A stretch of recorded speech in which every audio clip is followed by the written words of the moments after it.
trong vắng hình chữ tại hàng tràng ngân nhạc của mây phang lang thang nên ngỡ lời gắng ai ô tất gái sự mới cô bờ ta chỉ ngày cơ mơ chi bây trong hoang mang nghe xuân lạc trong hoang mang mộng nhầm mất biển tại chỗ lúa mùa là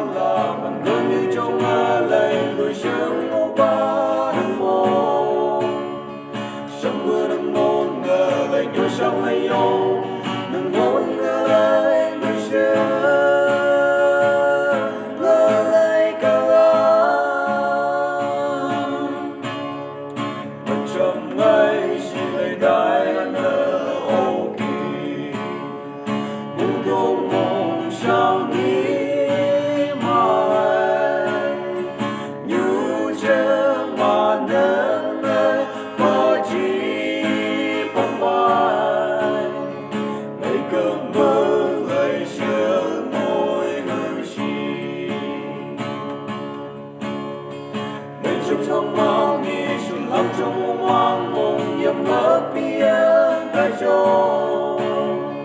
lúa mùa là bằng cơn như trong mơ lầy người sớm ngô ba đừng môn sông mưa đừng môn ngờ lầy nhớ sao hay yêu đừng môn ngờ lầy người sớm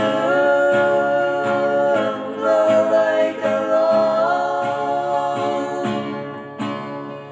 bên trong ấy ngờ ngỡ ngàng ô kỳ buông thăng trừ lo mãi ta vai ngỡ lấy sao bắn nơi suy như trời ngỡ lấy ngỡ ngừng đã làm chi mà